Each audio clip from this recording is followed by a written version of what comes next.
இந்த வீடியோக்குள்ள போறதுக்கு முன்னாடி நம்ம சேனலை சப்ஸ்கிரைப் பண்ணாதவங்க சப்ஸ்கிரைப் பண்ணிடுங்க, பக்கத்துல இருக்க பெல் பட்டனையும் கிளிக் பண்ணிக்கோங்க.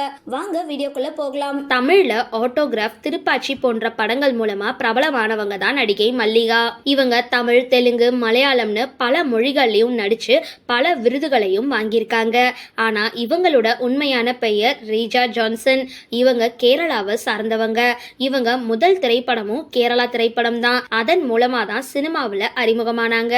அதுக்கப்புறம் 2002ஆம் ஆண்டு நிலுக்குத்து அப்படின்ற மலையாள திரைப்படம் மூலமா ஒரு ஹீரோயினா அறிமுகமானாங்க. அதுக்கப்புறம் தான் தமிழ்ல ஆட்டோகிராஃப் திரைப்படம் மூலமா அறிமுகமாகி இருக்காங்க. அதோடு மகாநடிகன் திரைப்படத்துல ஒரு சின்ன கதாபாத்திரத்துல நடிச்சிருப்பாங்க. இதை தொடர்ந்து மேலும் ஒரு சில படங்கள்ல நடிச்சிட்டு வந்த இவங்களுக்கு பெரிய திருப்பு முனையா அமைஞ்ச திரைப்படம் 2005ஆம் ஆண்டு வெளியான திருப்பாச்சி திரைப்படம் தான். இதுல விஜய்க்கு தங்கையா நடிச்சு அசத்தி இருப்பாங்க.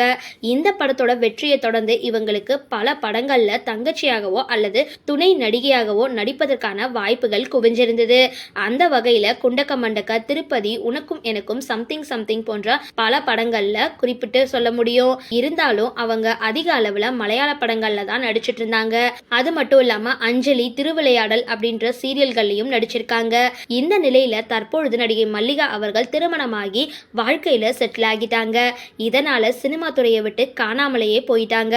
இருப்பினும் தன்னோட குடும்ப வாழ்க்கையை சந்தோஷமா முன்னெடுத்துட்டு வராங்க. சரி, இந்த வீடியோ பார்த்தினா உங்களோட கருத்துக்களை கீழே கமெண்ட் பாக்ஸ்ல போஸ்ட் பண்ணுங்க.